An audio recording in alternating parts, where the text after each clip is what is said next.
আসসালামু আলাইকুম প্রিয় দর্শক, সবাই কেমন আছেন? চলে আসলাম আজকের আবহাওয়ার খুবই গুরুত্বপূর্ণ ঝড় বৃষ্টি, নিম্নচাপ, কালবৈশাখী এবং আবহাওয়ার আপডেট নিয়ে। পরবর্তী 24 থেকে 48 ঘন্টার মধ্যে দেশের বিভিন্ন এলাকায় হালকা বিক্ষিপ্ত বজ্র বিদ্যুৎ সহ বৃষ্টিপাত নিয়ে সতর্কবার্তা জারি করলো আবহাওয়া অধিদপ্তর। এদিকে আজ রাতের মধ্যে বাংলার পশ্চিম আকাশে প্রবেশ করতে যাচ্ছে কালো মেঘ। রাতের মধ্যে হতে পারে বজ্র বিদ্যুৎ সহ বৃষ্টিপাত।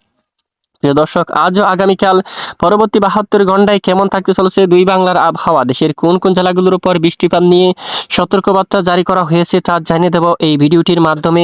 জানতে হলে ভিডিওটি শেষ পর্যন্ত দেখবেন। ভালো লাগলে লাইক করে চ্যানেলটি সাবস্ক্রাইব করে পাশের বেল বাটনে ক্লিক করে রাখবেন। আর ভিডিওটি আপনি কোন জেলা থেকে লাইভ দেখছেন কমেন্ট করে জানিয়ে দিন।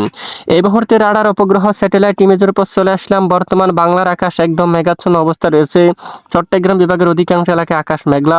বর্ষাকালে টেকনাফের অনেক এলাকায় মাঝারি থেকে ভারী বৃষ্টিপাত হতে দেখা গেছে। এছাড়া নাইক্ষ্যংছড়ি, চকরিয়া, কক্সবাজার, কুতুবদিয়া উপকূলীয় অঞ্চলে হালকা বৃষ্টিপাত হতে দেখা গেছে এবং সাগরের দিকে ভারী থেকে অতি ভারী বৃষ্টি হতে দেখা গেছে। বর্তমান ফটিকছড়ি, খাগড়াছড়ি, রাঙ্গামাটি, সাজেক উপকূলীয় অঞ্চল এবং বিশেষ করে পাহাড়ি এলাকাগুলোর উপর আকাশ প্রচন্ড মেঘাচ্ছন্ন অবস্থা রয়েছে। আমরাপুর, কুমিল্লা, আগরতলা, ত্রিপুরা রাজ্যে আকাশ মেঘলা। লাখাই, কিশোরগঞ্জ, মাদান, ময়মনসিংহ, তারপর মৌলভীবাজার, সিলেট, বিশনবাবুর সহ আকাশ প্রায় মেঘলা অবস্থা রয়েছে। এদিকে রাজধানী ঢাকা, খুলনা, তারপর এদিকে রাজশাহী, রংপুর আকাশ প্রায় মেঘাচ্ছন্ন অবস্থা রয়েছে।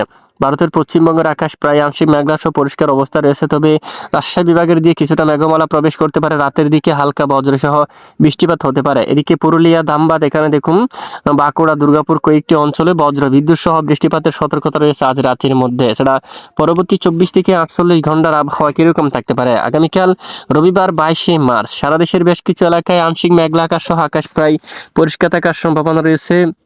ঢাকা, খুলনা, বরিশাল, চট্টগ্রাম, এছাড়া রাজশাহী বিভাগের কিছু কিছু এলাকায় হালকা বিক্ষিপ্ত বজ্রসহ বৃষ্টিপাতের সম্ভাবনা থাকবে। এছাড়া সারা দেশের বেশিরভাগ এলাকায় আকাশ প্রায় পরিষ্কার থাকতে পারে। সোমবার 23শে মার্চ সারা দেশের বেশ কিছু এলাকায় আকাশ প্রায় পরিষ্কার থাকতে পারে। মঙ্গলবার 24শে মার্চ আকাশ প্রায় পরিষ্কার থাকতে পারে। আপাতত বৃষ্টিপাত হওয়ার মতো তেমন সম্ভাবনা নেই। বৃহস্পতিবার 26শে মার্চ সারা দেশের বেশ কিছু এলাকায় আকাশ প্রায় পরিষ্কার থাকতে পারে। বৃষ্টিপাত হওয়ার তেমন সম্ভাবনা নেই, তবে নতুন করে আবহাওয়ার পরিবর্তন আসলে অবশ্যই জানিয়ে দেওয়া হবে। আমাদের সাথে থাকবেন। আর ইতিমধ্যে আমরা সরাসরি চলে যাব বর্তমান ঝড় হাওয়া বা দমকা বাতাসের সতর্কবার্তা আছে কিনা। পরবর্তী 72 ঘন্টায় 3 দিনের মধ্যে বাংলার কোথাও ঝড় হাওয়া বা দমকা বাতাসের কোনো সতর্কবার্তা নেই।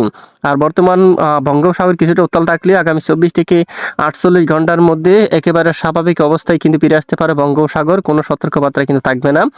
বিশেষ করে ভোর সকাল থেকে দমকা বাতাস এবং ভারী থেকে অতি ভারী বর্ষণ ছিল, যা ধীরে ধীরে একেবারে কমে যাওয়ার সম্ভাবনা কিন্তু দেখা যাচ্ছে। তবে নতুন কোনো আবহাওয়ার পরিবর্তন আসতে দেখলে অবশ্যই আমরা জানাবো। সাথে থাকবেন। আমাদের সাথে থাকার জন্য ধন্যবাদ।